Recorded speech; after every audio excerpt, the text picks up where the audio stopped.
हम सभी ईश्वरीय कार्यों में संलग्न हैं। भगवान इस सृष्टि पर अवतरित हुए युग बदलने के लिए।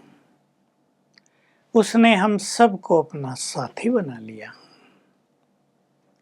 और कहा, मैं करण करावनहार हूं, तुम मेरे साथी निमित्त बन जाओ, तुम्हारे द्वारा मैं कार्य करूंगा। जैसे ब्रह्मा बाबा के द्वारा निराकार शिव बाबा ने कार्य किया, ज्ञान दिया, तो ब्रह्मा बाबा को कभी ये नहीं रहता था ज्ञान मैं देता हूं। प्रैक्टिकल में भी यही सत्य था।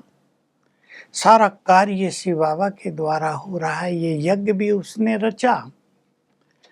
यज्ञ में जो समर्पित हो रहे हैं वो भी उसके ऊपर हो रहे हैं।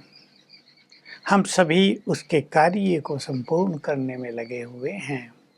जैसे रामायण में है, हनुमान ने राम के सारे काज संवारे। जहां कोई काम नहीं कर सका, हनुमान ने फटाफट कर दिया, बिना कहे कर दिया। हम भी हनुमान महावीर हैं, माया को जीतने वाले भी और भगवान के कार्य को सफल करने वाले भी हैं। तो इस कार्य में हमें ये याद रखना है कि ईश्वरीय शक्तियां हमारे साथ काम कर रही हैं। ईश्वरीय ज्ञान हमें प्राप्त हुआ है। ये सद्विवेक, ईश्वरीय विवेक हमें मिला है। हम केवल निमित्त मात्र हैं। कहीं हमें सफलता मिलती है उसकी शक्तियों के कारण, लेकिन हमारा इसमें खेल क्या है कि हम जितने योग्य बनेंगे उतना ही वो अच्छा हमें यूज करेगा। अब किसे बोलना ही ना आता और भगवान उसके तन में आके गए मैं बोलूँगा तो मुश्किलात हो जाएगी ना। तो शिव बाबा ने हमें निमित्त बनाया ईश्वरीय कार्यों के लिए। हम याद रखेंगे, हम निमित्त हैं। इस कार्य में मैं और मेरा आना नहीं चाहिए। दुनिया में भी यही खेल चल रहा है। पॉलिटिकल पार्टीज में, दुनिया में हजारों संगठन हैं, उन सब में, इवन कहीं कहीं परिवारों में, फैक्ट्रियों में, कंपनियों में मेरा नाम क्यों नहीं हुआ, मुझे क्यों नहीं पूछा गया, मेरे बारे में ये क्यों बोला, ये काम तो मैंने किया, इसका श्रेय मुझे मिलना चाहिए, ये काम केवल मैं ही करूँगा करूँगी, मेरे सिवाय इसको कोई छू नहीं सकता। ये मैंपन हमारे जीवन को अभिमान से भर देता है। और हमारा तो सेवा का कार्य है। वैसे तो संसार में हर मनुष्य को ही अपने कार्यों को सेवा का कार्य मानना चाहिए। चाहे आप पॉलिटिकल पार्टी में हैं, अच्छे पदों पर हैं, हम समाज की, देश की, जनता की सेवा के लिए हैं। हमारा काम है सबको सुख देना, सबकी समस्याओं को हल करना, उनके बिगड़े हुए काम को संवारना। हम भी यही संकल्प अपने अंदर रखें। हम दाता हैं। देने के बाद हमें लेने की कोई इच्छा ना हो, चाहे वो मान सम्मान की बात हो, चाहे और कुछ लेने की बात हो। कुछ देकर यदि मनुष्य कुछ लेता है तो देने का महत्व घट जाता है, पुण्य भी कम हो जाते हैं। हम इस पर बहुत ध्यान देंगे। बाबा ने बहुत अच्छे महावाक्य उच्चारण किए। मैंपन आया और गुलदस्ता मुरझाया, सेवाओं का गुलदस्ता मुरझाया। किसी भी निमित्तात्मा में यदि मैंपन आने लगता है तो सेवाएं सूखने लगती हैं, मुरझाने लगती हैं। सेवाओं में हरियाली नहीं रहती, न सेवा करने वालों को सुख, शांति, खुशी और एक परम संतोष प्राप्त होता है। हम बचें इन चीज़ों से। हम तो महाभारत से सीखते थे, बचपन से सीखा था कि पांडवों के साथ ईश्वरीय शक्ति तो थी, तो वो बहादुर थे, तब उनकी विजय हुई। जिन्होंने महाभारत देखी है वो जानते हैं कि अगर भगवान उनके साथ ना होते तो वो कोई किसी को जीत नहीं सकता था। कर्ण भी बहुत बड़े बहादुर थे, तो भीष्म को हराना, मारना ये तो असंभव था। द्रोणाचार्य भी बहुत बड़े योद्धा थे, लेकिन ईश्वरीय शक्तियों के सहयोग से और गंभीर कूटनीति से विजय हुई।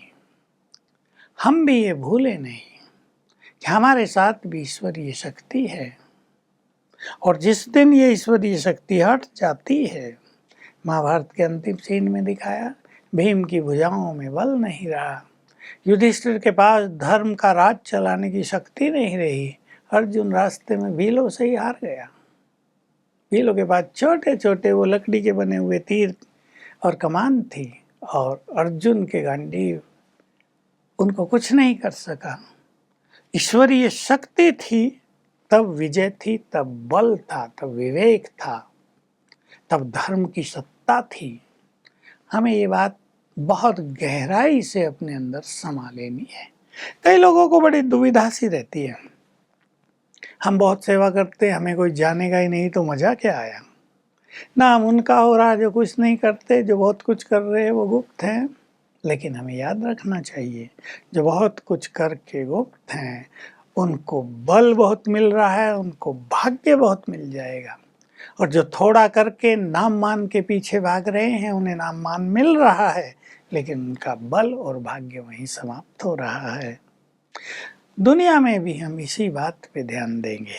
लेकिन एक बात और पहले, कर्मातीत होने में सबसे बड़ी दीवार मैंपन की ही है।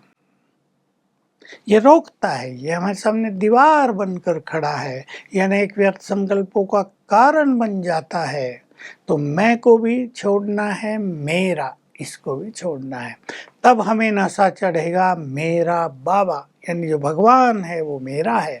जब तक हम इस संसार के तेरे मेरे में लगे हुए हैं, ध्यान से सुन लेंगे सभी, तब तक मेरा बाबा है। न ये नशा चढ़ेगा, न उससे अपनेपन की फीलिंग होगी, न वो हमें अपना मानकर मदद करेगा, बल देगा। जो लोग बहुत कहते हैं, हम तो बहुत कहते हैं मेरा बाबा, आ जाओ मदद करो, पर कुछ होता ही नहीं, बाबा तो आता नहीं, क्योंकि मेरा मेरा और बहुत लगा हुआ है। तेरे मेरे में आत्माएं उलझ गई हैं, चाहे आप लौकिक में हैं या अलौकिक में हैं। तो ये मैंपन हमें स्वमान से चेंज कर देना है। दुनिया में भी देखिए, आज तक भी बड़े बड़े काम करने वाले लोग रहे हैं, संसार में अच्छे लोग सदा ही रहते हैं, बड़े बड़े दानी, बड़े बड़े कार्य करने वाले। मैं एक दो उदाहरण दे रहा हूँ आपको। मैं श्रीमद् भगवत गीता में एक बात पढ़ता था और मैं सोचता था ये क्या है। श्री कृष्ण वहाँ कह रहे हैं कि हे अर्जुन, जो व्यक्ति ये सोचता है मैंने ये श्रेष्ठ कार्य किया, मैं ये अच्छा काम करूँगा, मैंने ये यज्ञ किया, मैं इतनों को भोजन खिलाऊंगा, इतना दान पुण्य करूँगा, ये कर्म भी रजो प्रधान है। तो मैं सोचता था इतने अच्छे अच्छे काम, दान पुण्य करना, भूखों को भोजन खिलाना, यज्ञ करना, यदि भी रजो प्रधान है तो सतो प्रधान कर्म क्या होते हैं भाई। जब ईश्वरीय ज्ञान मिला तो समझ में आ गया ये रजो प्रधान इसलिए हैं कि इनके पीछे मैं है। और फिर अभिमान भी थोड़ा बहुत रहता है। मनुष्य चाहता है अखबारों में छपे, मैंने 1000 लोगों को कोविड में भोजन खिलाया, मैंने 10,000 को कोविड के समय मदद की, अखबार में छप जाए, ये नाम हो जाए, मुझे कुछ अवार्ड मिल जाए। हो जाएगा ये सब, लेकिन पुण्य समाप्त हो जाएंगे। इसलिए कर्म रज्जो प्रधान कर्म माने जाते हैं। एक व्यक्ति बहुत अच्छी धर्मशाला बनाता है और वो सोचता है इसमें गरीब लोग आकर रहेंगे, 1-1 रुपया लेता है, 10-10 रुपया लेता है बस वन नाइट का, लेकिन बाहर बड़े अक्षरों में नाम लिखा देता है, कईयों के नाम लिखे जाते हैं, लोग महिमा गाते हैं, भाई फलाने सेठ ने ये धर्मशाला बनाई है। सब अच्छा होता है, लेकिन पुण्य लोप हो जाते हैं। सब कुछ करके सब कुछ छुपा देना, जैसे ब्रह्मा बाबा ने किया, बहुत बड़े बड़े काम किए, लेकिन सदैव का हास्य बाबा कर रहा है। हम जानते थे ये ब्रह्मा बाबा ने ही किया है, लेकिन कहा नहीं, मैं तो निमित्त हूँ, मैं कुछ नहीं करता, न मैं कुछ कर सकता। ऐसी निर्माणता, ऐसी निरहंकारिता मनुष्य को निरंतर आगे बढ़ाती है, बहुत अच्छे सुख शांति का अनुभव कराती है, और एक ईश्वरीय बल अंदर में बना रहता है जो समस्याओं से लड़ने की ताकत देता है। तो आइए हम सभी अपने इस रूहानी मार्ग पे चलते हुए बहुत बड़ा त्याग करते हुए अब इस मैं और मेरेपन का भी त्याग करें, ताकि हमारे जीवन में अलौकिकता, दिव्यता, पर्सनैलिटी हमारी अलौकिक हो जाए, रूहानियत हमारे अंदर बढ़ जाए। तब हम संसार के बहुत सारे काम कर सकेंगे। ओम शांति।